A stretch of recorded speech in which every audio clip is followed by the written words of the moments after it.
നമുക്ക് സത്യം പറഞ്ഞാൽ വളരെ ഇമോഷണൽ ആയിട്ട് എന്ത് കണ്ടായിരുന്നാലും ആർക്കും വളരെ ഇമോഷണൽ ആയിട്ട് മാത്രമേ കാണാൻ കഴിയൂ. എന്റെ വീടിന്റെ അടുത്ത് ഉള്ള ഒരു കടയിലാണ് നൈറ്റില് ലാല് സേതുമാധവൻ ഉറങ്ങിക്കിടക്കുന്നത്, തിലകം കെട്ടും വന്ന് ടോർച്ച് വെച്ച് നോക്കുന്നത്. അതേപോലുള്ള ആ സീനുകൾ ഷൂട്ട് ചെയ്യുമ്പോൾ ഒരു വിദ്യാർത്ഥിയെ പോലെ ഞാൻ നോക്കി നിൽക്കുമായിരുന്നു.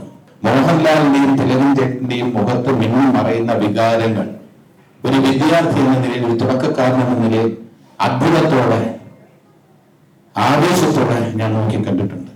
മാർക്കറ്റ് ഫൈറ്റ് എന്നൊക്കെ പറയുന്ന ആ സമയത്തുള്ള ഡീസൽ ഇടാതെ തിലകൻ ചേട്ടനും മോഹൻലാലൊക്കെ അഭിനയിക്കുന്നത് കണ്ട് കോരിത്തെരിച്ചിട്ടുണ്ട്. മോഹൻലാലിൽ നിന്നും ഒരുപാട് പഠിക്കാൻ കഴിഞ്ഞ ചില നിമിഷങ്ങളാണ് കിരീടത്തിന്റെ ഷൂട്ടിങ്ങുമായി ബന്ധപ്പെട്ട് എനിക്കുണ്ടായത്. കാരണം എത്ര പെട്ടെന്നാണ് ആ മുഖത്ത് വികാരങ്ങൾ മിന്നി മറയുന്നത്.